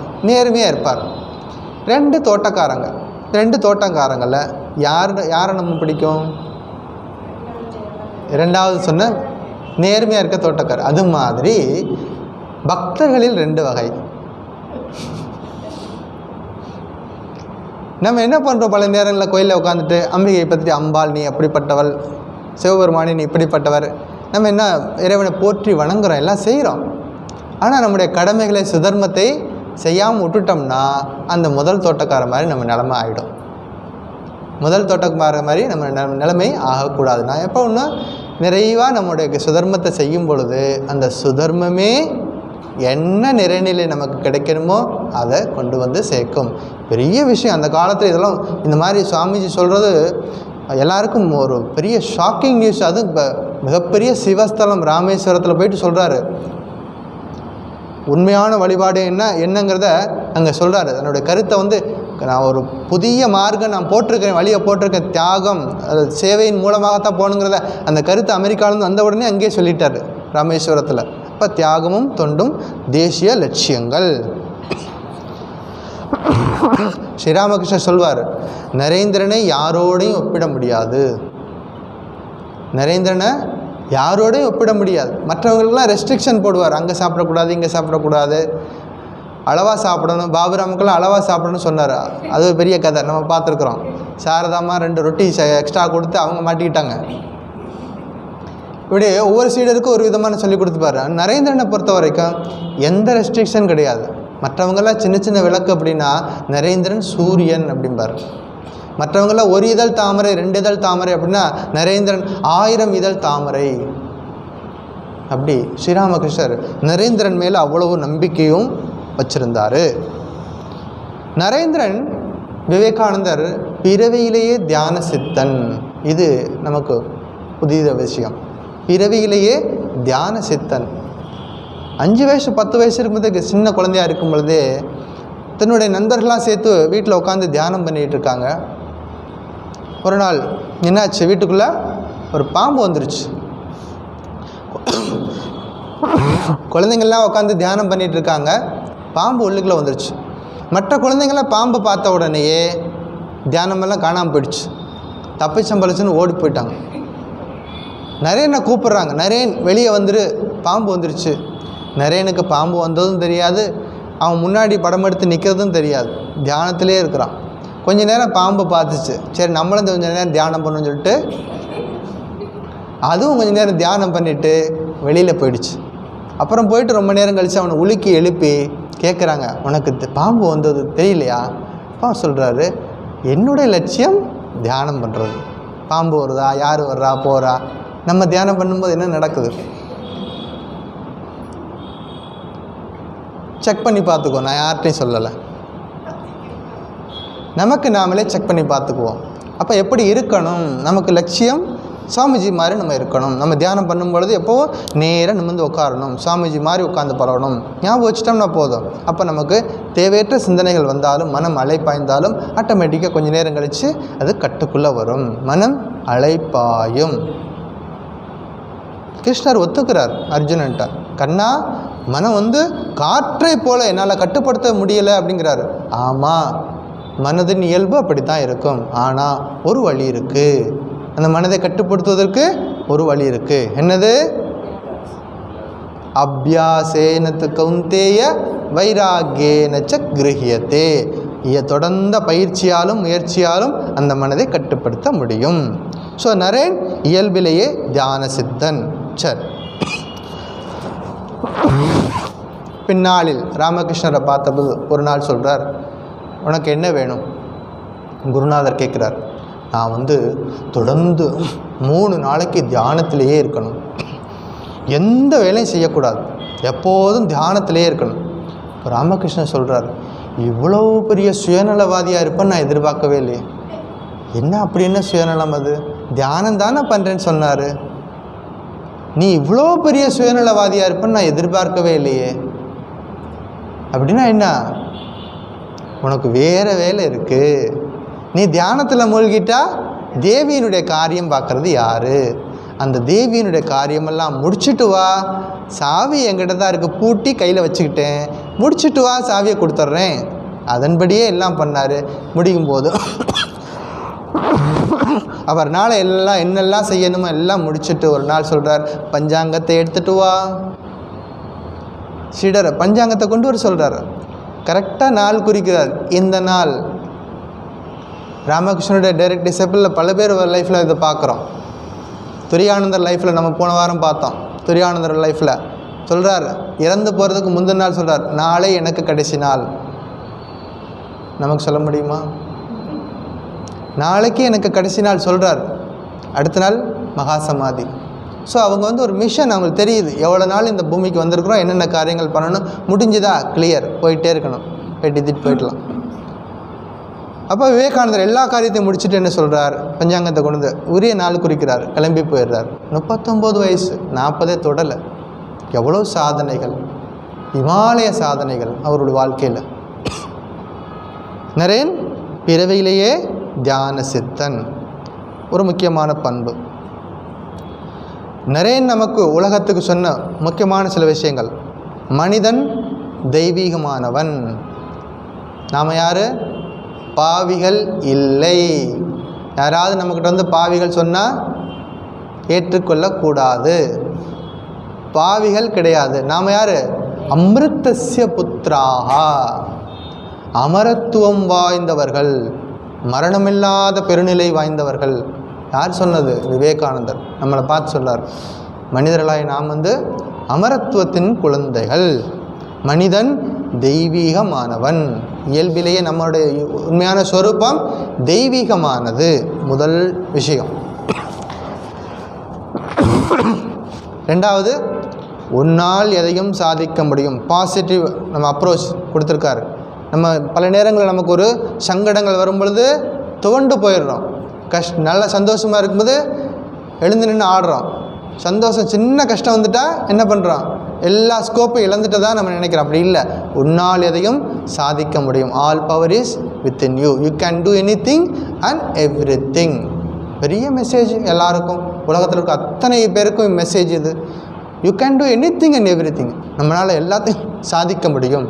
ரெண்டாவது, பலமே வாழ்வு, பலவீனமே மரணம். எது வாழ்க்கை, எது மரணம்? பலம்தான் வாழ்க்கை. பலவீனமாக இருக்கிறதா மரணம். மரணம்னா செத்து போகிறது தான். எது என்னைக்கு நம்ம பலவீனம் ஆகிட்டோமோ அன்றைக்கே நம்ம செத்துட்டோம். எது வரைக்கும் பலமாக இருக்கிறோமோ அப்போ வாழ்ந்துக்கிட்டு இருக்கோம்னு அர்த்தம். இப்போ பலமாக இருக்கணும். விவேகானந்தர் வாழ்க்கையில் பயத்தை வென்றதுக்கு நிறைய இன்சிடெண்ட் இருக்குது. முதல் இன்சிடெண்ட் நம்ம பார்த்தோம், 5 வயசில் தியானம் பண்ணிட்டு இருக்கும்போது பாம்பு பிண்டு பயப்படாமல் இருந்தது. வாரணாசியில் வர்றார், குரங்குகள் துரத்தும் பொழுது என்ன பண்ணுறார், எதிர்த்து நெல் அப்படின்னு ஒரு குரல் கேட்குது, அப்போ எதிர்த்து நிற்கிறார். அது பயத்தை வென்றது.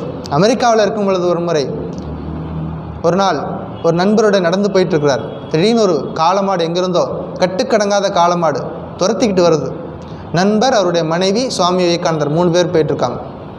3 பேரும் அவங்க 2 பேரும் தெரிச்சு ஓடுறாங்க. மனைவி ஒரு பக்கம் கீழே விழுந்துட்டாங்க, அவர் ஒரு பக்கமே கீழே விழுந்துட்டார். தப்பிச்சம் போனான்னு ஓடுறாங்க. இவர் அப்படியே நிற்கிறார், கையை கட்டிட்டு அப்படியே நின்றுட்டே இருக்கிறார். மாடு வேகமாக அங்கெல்லாம் போகாமல் நேராக விவேகானந்தர்கிட்ட வந்துச்சு, பார்த்துச்சு. கொஞ்ச நேரம் அவரையும் 2 பேரும் பார்த்துக்கிட்டே இருக்கிறாங்க. கீழே உட்காந்துச்சு, திரும்பி ஓடி போச்சு. பயத்துக்கு நாம் பயம் கொடுக்கணும் அப்படின்னு சொன்னது விவேகானந்தர். எந்த பயம் நம்மளை பயமுறுத்துதோ அந்த பயத்துக்கு நாம் பயம் கொடுக்கணும். அதுதான் விவேகானந்தரோட மெசேஜ். பயத்துக்கு இடம் கொடுக்காமல் இருந்தால் எல்லா நேரத்துலையும் நம்ம புத்தி சரியாக வேலை செய்யும். பயத்துக்கு இடம் கொடுக்கும் பொழுது தான் புத்தி என்ன பண்ணும், சரியாக தீர்மானம் கொடுக்காது, சரியான முடிவெடுக்காது. பயத்தை நம்மிடமிருந்து விலக்கி வைக்க வேண்டும். விவேகானந்தர் சொன்ன 3வது மெசேஜ். முதல் மெசேஜ், மனிதன் தெய்வீகமானவன். 2வது மெசேஜ், உன்னால் எதையும் சாதிக்க முடியும் என்று நம்பு. 3வது மெசேஜ், பலமே வாழ்வு, பலவீனமே மரணம். 4வது, வாழ்க்கைக்கு ஒரு லட்சியம் வேணும்னு சொன்னார். வந்தோம், இருந்தோம், செத்து போகணுன்னு இருக்கக்கூடாது. ஆடு மாடு பிறக்குது, பறவைகள் பிறக்குது, விலங்குகள் பிறக்குது, நாமளும் பிறந்தோம், இருந்தோம், வாழ்ந்தோம், செத்து போகணுன்னு இருக்கக்கூடாது. 10ஓடு 1 11 இருக்கக்கூடாது. வந்தோம், இருந்தோம், சாதித்தோம். பூமிக்கு வந்தோம், இருந்தோம், சாதித்தோம் அப்படின்னு இருக்கணும். என்ன சொல்கிறார், டேக்கப் ஒன் ஐடியா. முதல்ல என்ன பண்ண, ஒரு குறிக்கோளை எடுத்துக்கோ. வாழ்க்கையில் ஒரு லட்சியம் இருக்கணும். Take up one idea, dream of it, அதையே சிந்தனை பண்ணு. திங்க் ஆஃப் இட், அதை பற்றியே நினச்சிக்கிட்டே இரு. எது எடுத்துக்கிட்ட ஐடியாவை, குறிக்கோளை, சுதர்மத்தை. Take up one idea, dream of it, think of it, live on that idea. அந்த ஐடியாவிலே உன்னுடைய வாழ்க்கையை நடத்து. வாழ்க்கை முழுவதும் அந்த ஐடியா இருக்கணும், பிரதிபலிச்சுட்டே இருக்கணும், ஒவ்வொரு நாள் ரெஃப்ளெக்ஷன் ஆகிட்டே இருக்கணும். ஐடியா மாறிக்கிட்டே இருக்கக்கூடாது. வாழ்க்கையில் லட்சியம் ஒன்று இருக்கணும். அந்த லட்சியத்தை தொடர்ந்து சிந்தனை பண்ணணும், அதையே தியானம் பண்ணணும். அந்த வாழ்க்கை, அந்த லட்சியமாகவே நம்ம வாழ்க்கை இருக்கணும். நம்முடைய உடம்பில் இருக்கக்கூடிய நரம்பு, எலும்பு, மஜ்ஜை எல்லாத்துலேயும் இந்த ஐடியா உள்ளே போய் இருக்கணும். சும்மா பேருக்கு எடுத்தோம் மறந்துட்டோம் அப்படி இருக்கக்கூடாது. தூங்க விடக்கூடாது. அந்த ஐடியா என்ன பண்ண விடக்கூடாது, நம்மளை தூங்க விடக்கூடாது. தூங்க விடாமல் செய்கிறது தான் லட்சியம். தூங்க விடாமல் இருக்கக்கூடிய அந்த லட்சியத்தை தொடர்ந்து கடைபிடிக்கணும். அப்படி கடைபிடிக்கும் பொழுது இதுதான் வாழ்க்கையில் சக்ஸஸுக்கு வழி, அதாவது வெற்றிக்கு வழி. இதுதான் வாழ்க்கையில் ஒரு குறிக்கோள் இருக்கணுங்கிறத சுவாமி விவேகானந்தர் அழுத்தமாக சொல்லிட்டார். 4 மெசேஜ் நிறைய இருக்குது, உங்களுக்கு 4 தான் சொல்லியிருக்கிறேன். ஒன்று ஃபஸ்ட்டு, மனிதன் தெய்வீகமானவன். 2வது, உன்னால் எதையும் சாதிக்க முடியும் என்று நம்பு. 3வது, பலமே வாழ்வு, பலவீனமே மரணம். 4வது, நம்முடைய வாழ்க்கைக்கு ஒரு குறிக்கோள், ஒரு லட்சியம் இருக்கணும். கடைசி 5வது, சேவா யோகத்தை அறிமுகப்படுத்தினார். சேவை அப்படிங்கிறது ஒரு யோகமாக எப்படி செய்கிறது? பக்தி யோகம் தெரியும், கோயிலுக்கு தேங்காய் பழத்தை எடுத்துகிட்டு போகிறோம், சாமி கும்பிட்றோம், வர்றோம், அது பக்தி யோகம். தியான யோகம், மெடிடேஷன் பண்ணுறோம், தெரியுது. அதனால் சேவா யோகம். சேவா யோகத்தை அறிமுகப்படுத்தினர் விவேகானந்தர். சேவையின் மூலமாகவே அதைத்தான் ஸ்ரீகிருஷ்ணர் அர்ஜுனனுக்கு சொல்லி கொடுத்துருக்காரு. இப்போ அதான் பார்த்துட்ருக்கோம், கர்மயோகத்தின் சாராம்சம். சேவையின் மூலமாக, கர்மத்தை யோகமாக செய்வதன் மூலமாக நிறைநிலையை நீ அடைய முடியும். என்ன சொல்கிறாரு, அபியாசாத் அசமர்த்தோசி மத் கர்ம பரமோபவ மதர்த்தம் அப்படி கர்மாணி குர்வன்னு சித்திம் அவாப்சசி. இதெல்லாம் ஏற்கனவே சொல்லியாச்சு அர்ஜுனனுக்கு. உன்னால் தியானம் பண்ண முடியலையா, புஸ்தகம் படிக்க முடியலையா, எனக்காக வேலை பண்ணு. நீ செய்யக்கூடிய காரியங்கள் எல்லாத்தையும் என்னுடைய பெயரில் செய், எனக்கு அர்ப்பணம் பண்ணு அப்படின்னு சொல்லி கொடுக்குறார். சிம்பிளஸ்ட் வே சொல்லி கொடுக்குறார். எப்படி விவேகானந்தருடைய அந்த மகான் சப்த ரிஷியோட பிறந்த நாள் வர்ற செவ்வாய்க்கிழமை வருது. யாருக்கெல்லாம் வாய்ப்பு இருக்குதோ வாங்க, ஆசிரமத்துக்கு வாங்க. பூஜை இருக்கும், ஹோமம் இருக்கும், சொற்பொழிவெல்லாம் இருக்கும். இங்கே வர முடியாதவங்க மயிலாப்பூருக்கு போகலாம். யாரெல்லாம் நியரஸ்ட்டு ஆசிரமங்கள் எல்லா இடத்துலையும் ஜெயந்தி செலிப்ரேஷன் இருக்கும், போய் கலந்துக்குங்க. பொதுவாக ஜெயந்தி நாள் அன்னைக்கு ஆசிரமங்களுக்கு போகிறதுங்கிறது வழக்கமாக வச்சுக்கணும். அன்னைக்கு ஏதாவது ஒரு நேரத்தில் ஆசிரமத்துக்கு போயிட்டு வரணும் அப்படிங்க ஞாபகம் வச்சுக்கோங்க. அடுத்த வாரம் ஸ்லோகா நம்பர் 48. இன்றைய ஸ்லோகம் ஸ்ரேயான்னு ஸ்வதர்மோ விகுணக பரதர்மாத் சு அனுஷ்டிதாத் ஸ்வபாவ நியத்தம் கர்ம குர்வன்னு கில்பிஷம் ந ஆப்னோதி. அதாவது மன இயல்பிற்கு ஏற்ற வேலை நிறைவானதாக இல்லாமலும் போகலாம், பிறருடைய வேலை நிறைவுடன் செய்யத்தக்கதாகவும் இருக்கலாம். இருந்தாலும் தனக்குரிய வேலையை செய்வதே சிறந்தது. சொந்த இயல்புக்கு ஏற்ற செயலை செய்பவன் ஒரு நாளும் துன்பத்தை அடைய மாட்டான். இதுதான் என்னுடைய ஸ்லோகம். அடுத்த வாரம் ஸ்லோகா நம்பர் 48. ஓம் சாந்தி ஷாந்தி ஷாந்தி. ஹரி ஓம் தத்சத். ஸ்ரீராமகிருஷ்ணார்ப்பணமஸ்து.